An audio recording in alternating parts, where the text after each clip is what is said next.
Okay, so as you saw in the syllabus and introduction there, the topics in the course can be kind of basic. Um, we start off extremely basic, and two reasons for that. One is I found that most of the problems students have had in the more advanced topics like algebra and stuff like that come from not really understand what they're doing in the most basic topics.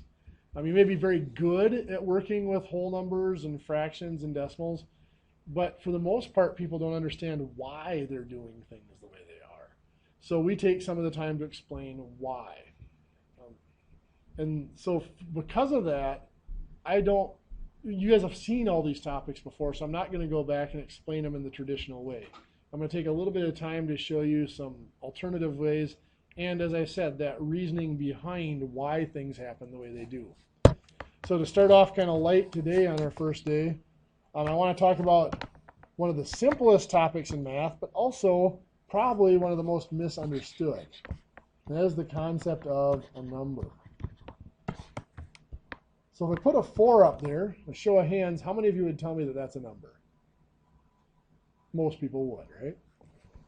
Well, technically, that is what we call a numeral. It's just an amount. It tells us how many of something. To be a number, it not only has to tell us the amount, but it has to tell us of what. So maybe we have 4 cows. So now we have that 4, which tells us how many, and I'm going to call that the count. It tells us how much. And then our label, in this case the cows, which is telling us of what. What do we have 4 of? And I'm going to call that the name. Now some of you might be thinking, oh no, another one of those uptight math teachers that's going to make us label everything or he's going to mark it wrong. And that's not really my purpose here. I don't get really uptight about did you put inches or feet or whatever label on your answer. I'm showing you this because understanding those two pieces explains why we do most of the stuff we do in basic arithmetic. So to look at that, let's take a look at our two most basic math operations. Addition and multiplication.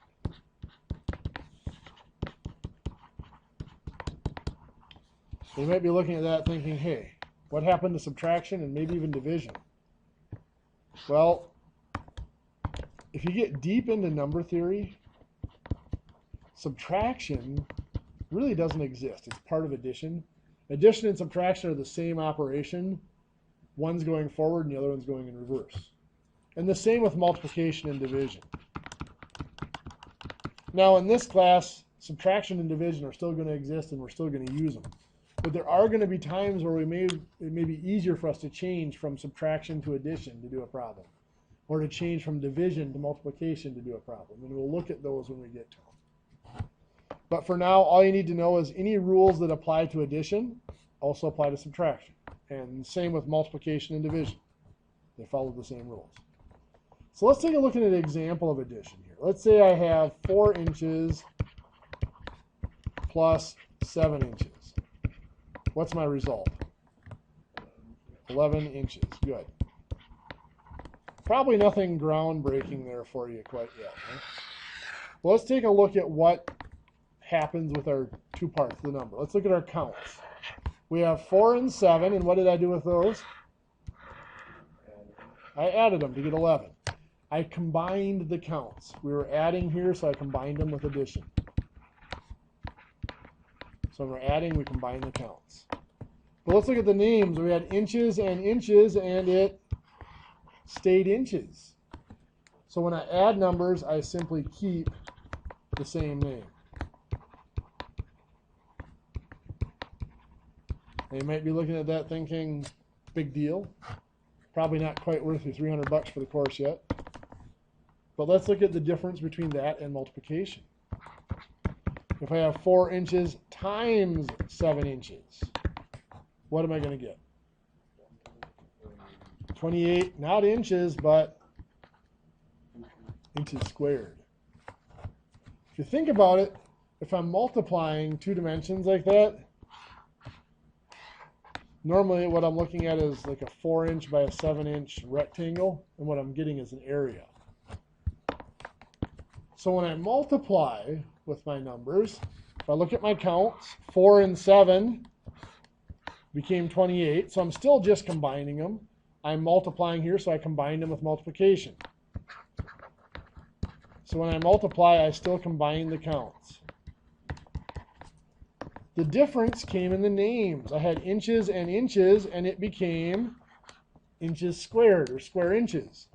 When I multiply, I also combine the names. Now you might be looking at that saying, big deal, but that slight difference between the two processes explains how we do everything with all of our other forms of numbers. All those special rules you were taught are not special rules. They're just that same rule applied to different forms of numbers. In fact, that difference there, when we add numbers, we combine counts and keep the same name. And when we multiply a number, we combine counts and we also combine the names. That difference defines for us what numbers we can even use in each operation. For example, let's say if I look at addition, let's say I combine 4 cows and 3 boys. Do I get 7 cowboys? That doesn't work that way, does it? No. Or if I did it the other way, let's say I did 3 boys and 4 cows. Do I get 7 boy cows? Our dairy herd people in here can tell us that that is a whole bunch of bull, right? Okay. A long way to go for a joke. But there is a really important point behind it. And that point is, when we add numbers, we're going to keep the same name, which implies that we must start with the same name. Inches and inches could be combined because we're just going to keep the inches. Down here, we didn't have the same name, so we don't know what name to keep.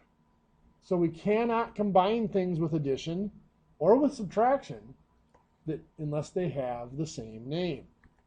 So if I have a problem like 5 feet plus 2 pounds, what am I going to get? I get 5 feet and 2 pounds because they have different names. However, with multiplication, if I had 5 feet times 2 pounds, when I multiply, I'm going to combine counts. What's 5 times 2? 10. But I'm also going to combine the names. So I'm going to also do feet times pounds, which gives us foot pounds. For those of you in automotive, that's a unit of torque. If you're in construction, that's a unit of bending in a beam, bending moment they call it. So when I multiply, I do not have to have the same name because I'm going to just combine the names. So that difference applies then to all of our other forms of numbers. Let's move on to looking at everybody's favorite form of number, a fraction. Yeah, I saw some of the looks. I realized that if I asked people on their way in the door what they hate most about math or what they struggle most with in math, 4 out of 5 people would probably say fractions. So just a little review. The top number is called the numerator. The bottom number is called the denominator. But what do those words mean? Well, to numerate, every 10 years our government does a census where they send out people to numerate the population. What are they doing? They're counting. Denominator. Well, we have different denominations of money, different denominations of organizations, religious groups. To denominate means to classify or to give a name. A fraction, the numerator and denominator, is just a count and a name. A lot of people look at a fraction and they see 2 different numbers, but it's not. It's a single number with 2 parts. We have 4 of something here. Just like having 4 cows or 4 inches, here we have 4 sevenths. And it works exactly the same way. Way back in 3rd grade, when you went to add fractions, your third grade teacher told you to add fractions, you must have common denominator. That's not a special rule for fractions. When we add any number, we must have the same name. And then we were told when you add fractions, you add the numerators. 4 plus 2 is 6, and you keep the common denominator, the 7. Again, not a special rule for fractions. Not just because our third grade teacher said so, but because that's how we do all numbers. We combine the counts, then we keep the same name. So the common denominators, adding the numerators and keeping the common denominator is the same process as adding whole numbers.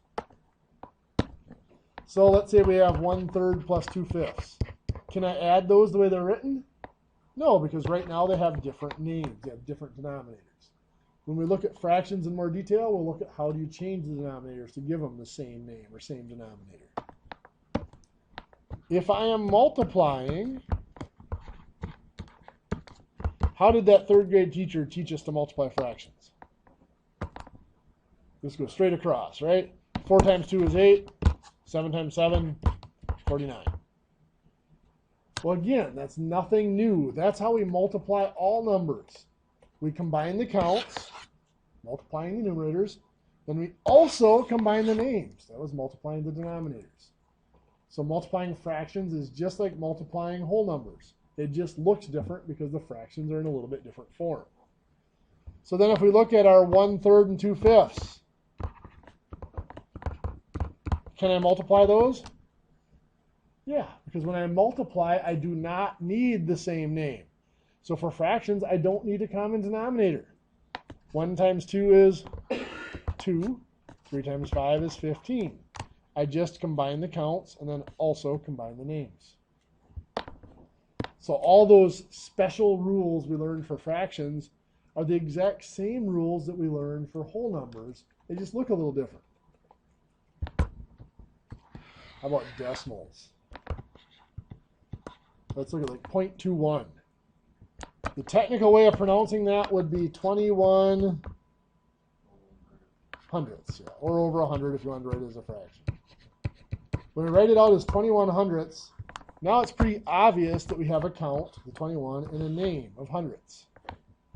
So if I wanted to add decimals, say I have 0.21 plus 0.3.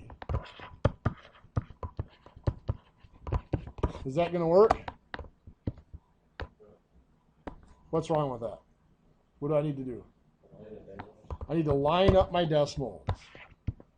Third grade teacher told us you have to line up your decimals when you add decimals. Why? Well, because this is, we said, was 21 hundredths. This currently is 3/10. They have different names. Fortunately, if we just add a 0, that now becomes 30 hundredths.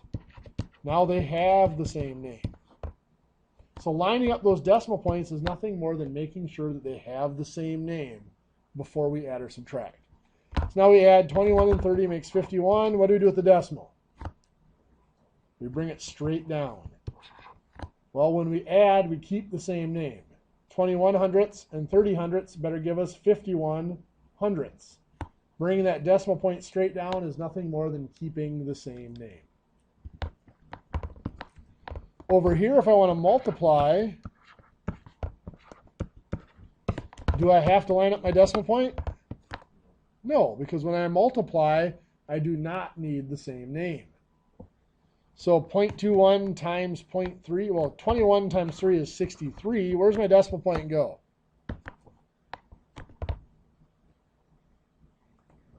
I have to add a 0 and then put it in there. Why? What were we taught? Yeah, the third grade teacher told us you had to count 1, 2, 3 decimal places in your problem. You got to go 1, 2, 3 decimal places in our answer, right? Well, again, not just because our third grade teacher told us so, but that's how we do all numbers. This is hundredths. This is tenths. We multiply the counts. 21 times 3 is 63. But we also have to multiply the names. Hundredths times tenths is thousandths. So when we're counting these decimal places in the problem and putting that many decimal places in our answer, what we're doing is combining the names. So you can see it's the same rules as for whole numbers. It just looks different because the decimals look different. Let's go one more step. Some people get a little nervous when we get to this point. We start seeing letters with our numbers. But 4x is an algebraic number. It's no different than any of our other numbers. We have a count. The 4 is telling us we have 4 of something, and we have a name.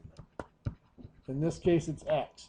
But it's just like 4 inches or 4 sevenths or 4 cows. Here we have 4 x's. And it behaves exactly the same. It doesn't matter that we don't know what x is. It still has the same, follows the same rules. So let's say we do 4x plus 11x. What do we get? Oh, just like any other addition, we combine the counts. 4 plus 11 is 15, and we keep the same name of x. What if I have 5x plus 2y? What do we get? 5x plus 2y, exactly. Just like up here when we had 5 feet and 2 pounds, we could not add them. We can't combine those with addition because they have different names. It stayed 5 feet and 2 pounds. Same here. That stayed 5x and 2y because they have different names. Over here, if I'm going to multiply 4x times 11x, well, when I multiply, I combine counts. So 4 times 11 is 44. And then just like inches times inches became inches squared, x times x becomes x squared. Good. How about my 5x times 2y? Can that be done? You bet. 5 times 2 is 10. We combine the counts.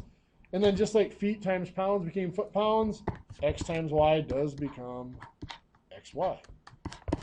Exact same rules as we had for whole numbers. Make sense? Now, I realize I just did a whirlwind tour of a lot of different topics very quickly. And the question can be, how does this tie into the stuff we do all the time with our larger numbers? Well, another very simple concept that's also very misunderstood or not deeply understood is that simple concept of place value. So we're going to take our last few minutes today to look at that concept. We're going to start at the end of the number and work our way back.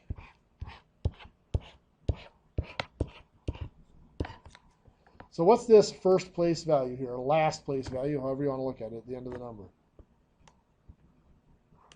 It is the ones. Good. The next one, tens and hundreds. Those are actually the only 3 place values. And they're repeated over and over again. Ones, tens, hundreds. Ones, tens, hundreds, and so on. Now this here is our base group. This next group is the thousands group. The next one is our millions group. And then the billions and trillions and quadrillions, quintillions, and so on. Right? When we name a place value, we name its place value and also its group.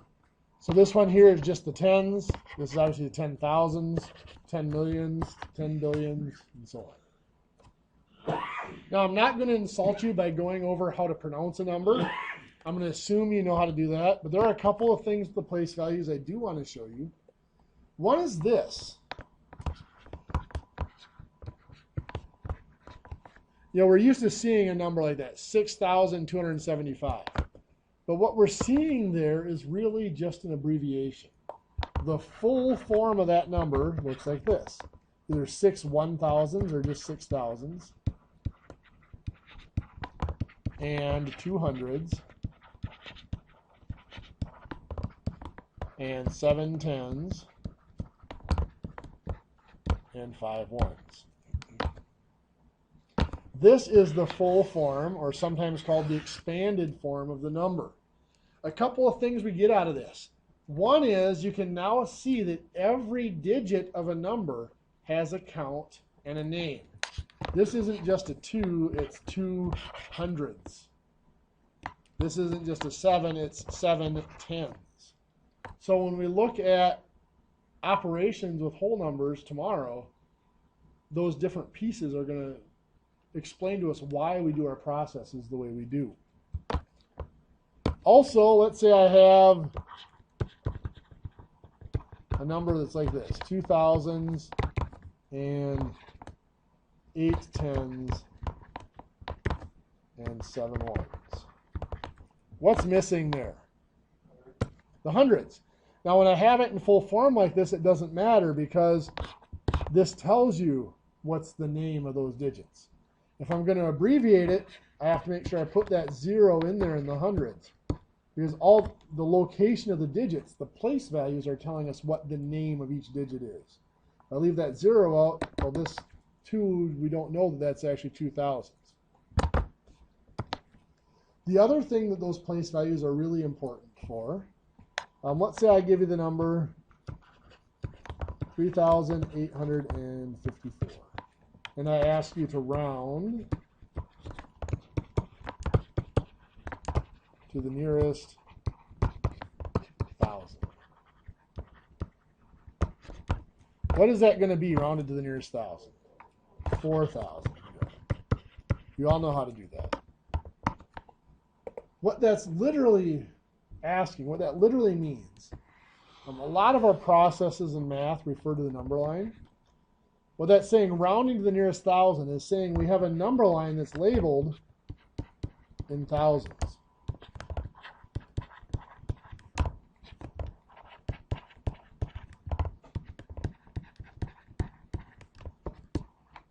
And it's asking us if I put that number on the number line, 3,854 would be somewhere in here. Physically, which of those thousands is it closest to? Well, here it's obviously closest to the 4,000, like you guys all said. Now, we really don't want to have to draw out a number line every time we go to round numbers. So we developed a shortcut. And that shortcut is saying when we round to the nearest 1,000, the first thing we do is we identify the thousands digit. What digit in that number is in the thousands place? The 3. So what that's telling us is this number is between 3,000 and 4,000. It's always between that 1,000 and the next one up, or that number and the next one up. So then to figure out which one it's closest to, we look at the next digit. Now the 8, of course, we know is closer. The 5 being right in the middle, we know the 6, 7, 8, and 9 are closer to the next one up. So we go up to the 4,000. 1, 2, 3, and 4 would be closer to the lower one, or the 3,000. The problem comes with the 5s. Let's take this same number, 3,854.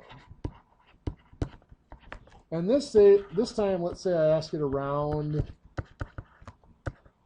to the nearest 100.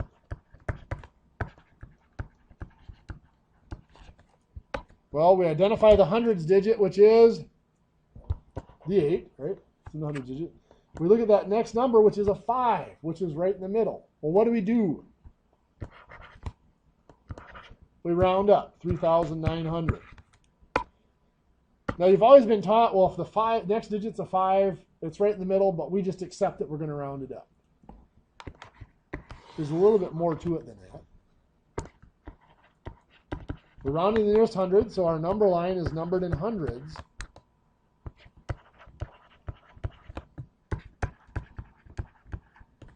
And, yeah, the 5 is right in the middle. That'd be 3,850 is right in the middle.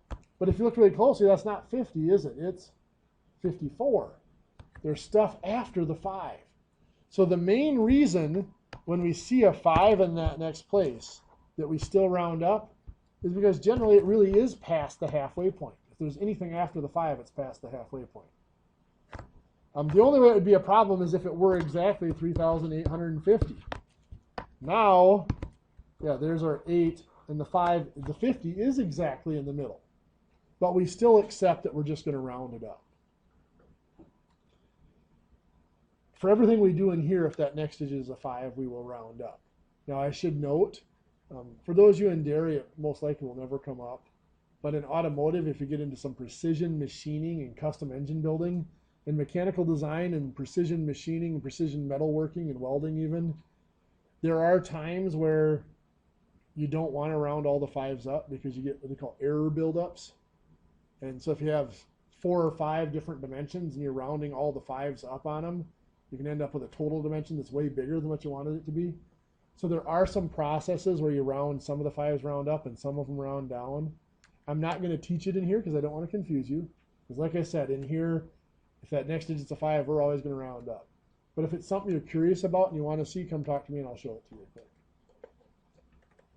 So anyway, that's the basics. That number line also has a couple of other uses, by the way. When we look at the actual process of adding numbers, what does it mean to take 3 plus 5? The number line comes into play there. When we're comparing numbers, that number line comes into play. Let's say you've seen this before. You have that and you're asked to fill this in with equals, less than, or greater than. What's going to go in that blank there? It's going to go less than, right? It's going to go in there, the less than symbol. Where does that symbol come from? Well, it comes from the number line. If we're looking at our number line here,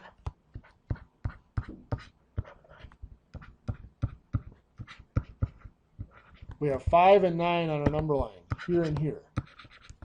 What this is asking is 5 is on what side of 9? 5's on that side of 9. Notice? Looks like that. So 5 is this side of 9.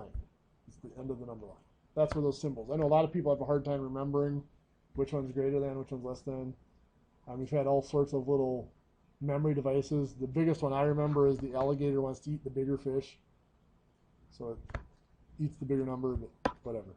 Okay, that's our basics. Normally for this class, I would, like I said, it's designed, it's 2 credits, but we meet 3 hours a week. So it's designed to have 2 hours of lecture and classroom activity and about 1 hour of guided homework time. So normally I won't lecture right up to the end like this. We'll be done at about 9:05, 9:10, somewhere in there, so that you have 10 or 15 minutes to start your homework. Today there is no homework, so I don't have to give you that time. So with that, we'll end her there, and I will see you all tomorrow morning.